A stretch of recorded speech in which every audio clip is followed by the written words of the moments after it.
Здравейте! Днес ще ви покажа как можете да направите първото си видео, използвайки видеоредактора на безплатния сайт Punsuit, както и безплатни видеа от сайта pixabay.com. Изписваме pixabay.com и се отваря ето тази страница, този сайт, който ни предлага снимки, илюстрации, векторна графика и видеа. Цъкаме върху видеята и виждате какво голямо разнообразие има тук. Поставяйки курсора върху някой от видеото, можем да видим какво представя то. Под всяко видео е дадена неговата дължина. Виждате, че те са кратички, 22 секунди, 16 секунди, 20 секунди и така нататък. Много голямо разнообразие от видеа предлага този сайт. Можете да си изберете такива, каквито отговарят на вашата тема.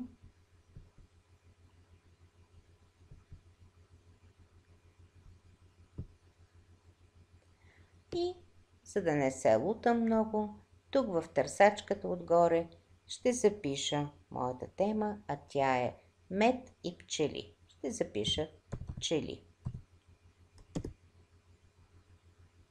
Вижте какво голямо разнообразие от видеа се отваря.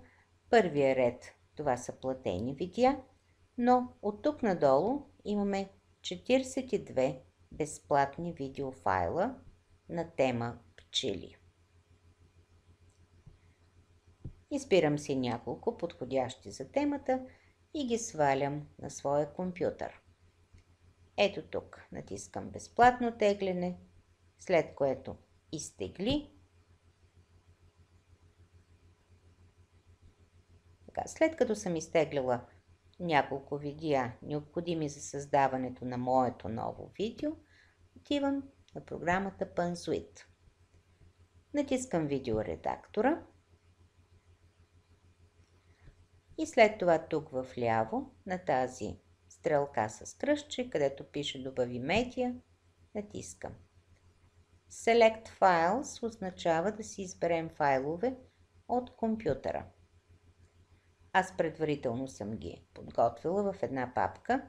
Това са свалените видеа. Свалила съм си музика. Това е интрото, а това е логото, което съм си направила. Копирам всичко и го качвам в програмата. Започвам да редя файловете тук. Първо ще сложа интрото. Изтеглям го. След него слагам първото видео, следващото видео,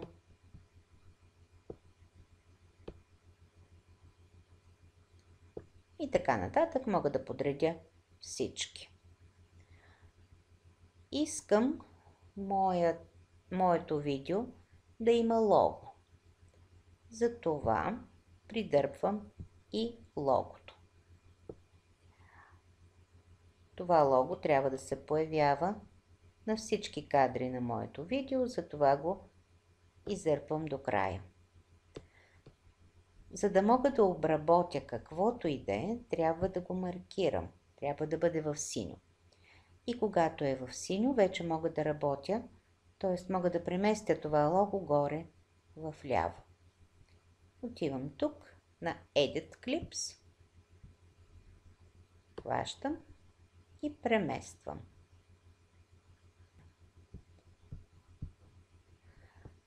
Моето интро има музика, но след това клиповете, които свалих, са без музика. Затова ще добавя музиката, която съм взела от YouTube.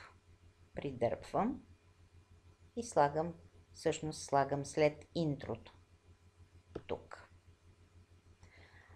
Тъй като виждате, че музиката е доста дълга, а клипчето, което ще направя, е кратичко, ще изрежа музиката. Маркирам С курсора очертавам края. Нещо не мога да го направя. Очертавам края. И тук натискам Split. Отрязвам музиката.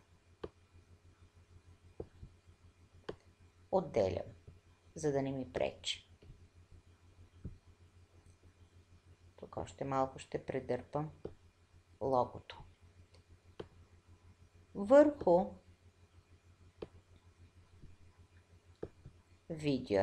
видеото искам да сложа надпис. Ето тук. Цъкам върху текста и отново предърпвам едно правоъгълниче. Казах, че за да мога да работя върху него, трябва да го маркирам. Намалям го, защото не искам да бъде върху целия клип, а само върху част от него. И сега тук, на мястото на Panzoid, ще запиша текста, който искам, а в случая ще запиша мед и пчели на английски. Отивам пак на Edit и тук отгоре, където пише Panzoid, изтривам и записвам Honey and Bees. Този шрифт не ми харесва и затова го променям. Променям и големината на буквите. Малко по-големичко. От тук мога да сменя и цвета, но на мен белите букви ми харесват и затова ще ги оставя бели. Нека да пусна.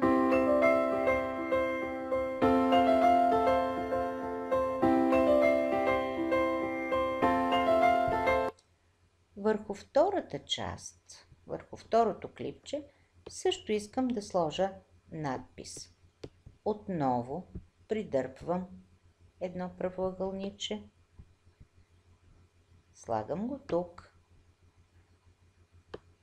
Намалям го.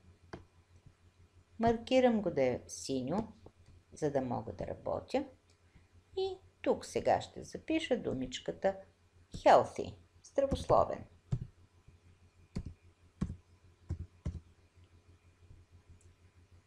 Променям шрифта, за да е същия. Променям големината на буквите на 150. Оставам цвета.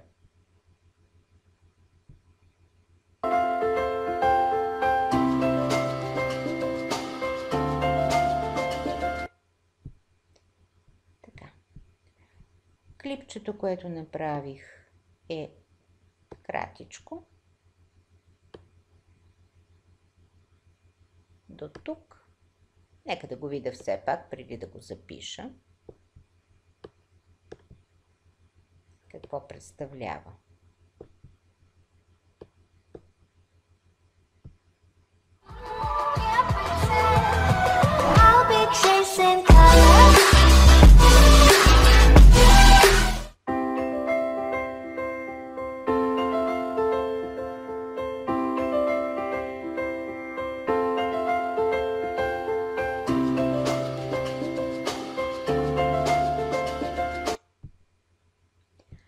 Така, имам някакъв проблем тук с този надпис. Така, да видим.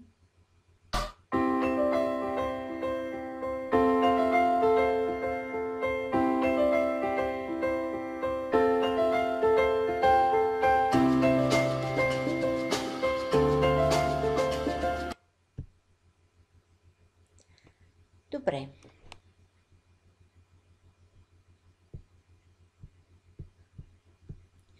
Сега моето видео вече е готово и аз мога да го сваля от тук. Start Video Render.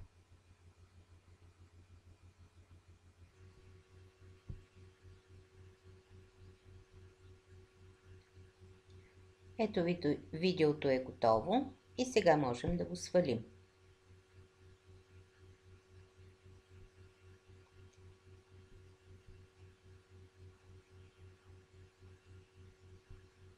ето тук долу. Вече го имаме на нашия компютър, само че отново е в формат MKV. Трябва да го превърна в MP4.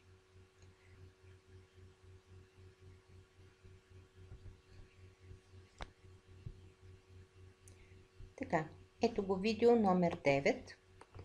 Свалям го на десктопа, за да ми е по-лесно да работя.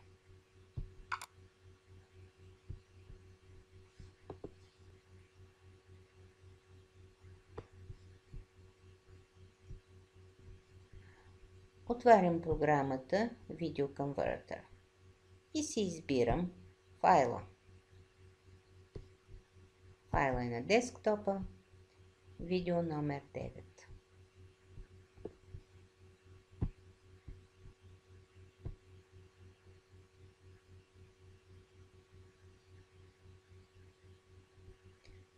Избирам формата MP4 и започвам конвертирането.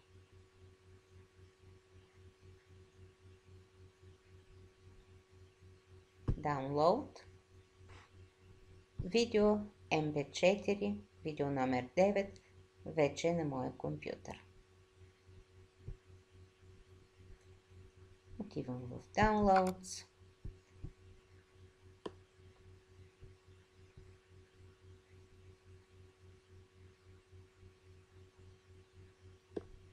И ето го видео номер 9. Нека да го видим.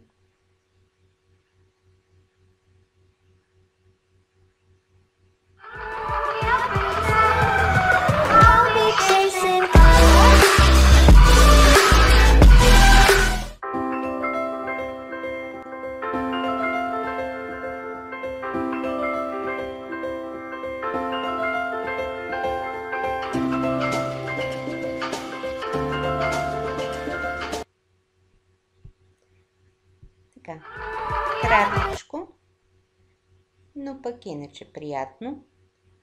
Ако това, което ви показах, ви е харесало и искате да разбирате и да научавате още такива малки подробности, абонирайте се за моя YouTube канал. Благодаря за вниманието.